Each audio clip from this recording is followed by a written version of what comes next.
So, this is my rough draft of political debates in today's society by me, Megan Meckley. So here I'm going to talk about dogfights and how basically political debates right now are nothing more than a dogfight, and it's just nasty and dirty, and no one really plays fair or honorably, and that's a role that should be done so when you're running for president or the leader of our country. Here I'm going to talk about why debates were originally created as a forum for politicians to voice their opinions in a way that they would be held accountable to. And here I'm going to talk about kind of what it is today. It's kind of turned into a boys' club with a lot of sexism involved and a lot of unfair treatment of women. And I'm also going to talk about the ratio of men who have been in political debates and women, because it's insane. Here I'm going to mention Donald Trump, kind of the leader of currently the Republican, the most likely candidate, and just talk about how he is been extremely sexist towards women and hasn't even tried to hide it. Here I'm going to talk about how he boycotted the Fox-sponsored Republican debate because he didn't like Megyn Kelly and the things that he said about her. He said that you could see there was blood coming out of her eyes and blood coming out of her whatever or wherever, obviously referring to a woman's issue and kind of putting her down and putting down her whole gender. Just horrible. And this isn't a new issue at all.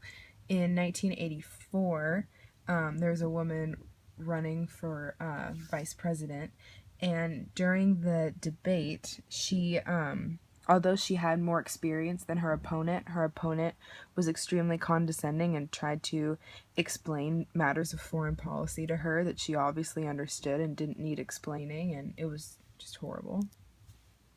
Sarah Palin, someone that we all know and have, to be honest, kind of looked down upon or made fun of in the past, but if you can put aside those opinions, you remember how Sarah was mistreated by the media and asked about her clothing budget and her family and her daughter's pregnancy, questions that a man never would have been asked. Hillary Clinton is the current frontrunner for the Democratic nomination for president, as you all know, and she has been the victim of quite a bit of gender discrimination recently in the media. Donald Trump was originally a family friend of her and Bill's, but has turned around and become extremely nasty in the things that he said about her.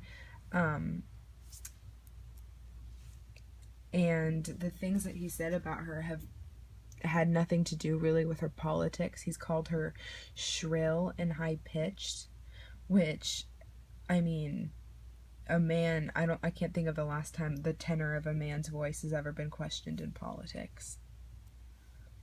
And Donald Trump was quick to bring up her past marital problems that were in the media.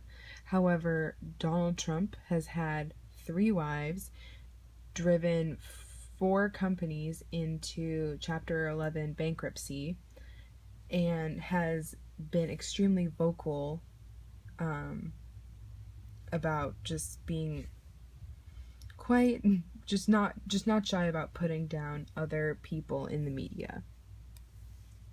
Bernie Sanders and Donald Trump were quick to criticize Hillary Clinton for needing to take a bathroom break during a debate, and I thought this was kind of horrible. Yeah.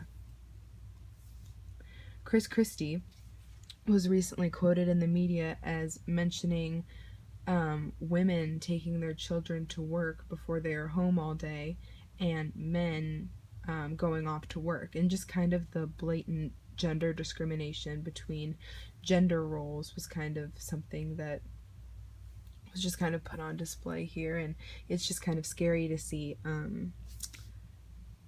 people who are potentially running for a position of power, even though he dropped out of the race. But this is when he was running, and just the things that people think are okay to say. And my question is, how is this going to influence the future politicians of tomorrow, young women who are considering going into the field of politics? Is this discrimination going to discourage them from pursuing their dreams? My question is now, what do we do? What do we do to prevent young women everywhere from staying away from politics and the media due to fear of becoming a victim of gender discrimination? The answer is you. You need to be conscious of what you're viewing and really think and look for the phrases and discrimination that we've become so used to in the media.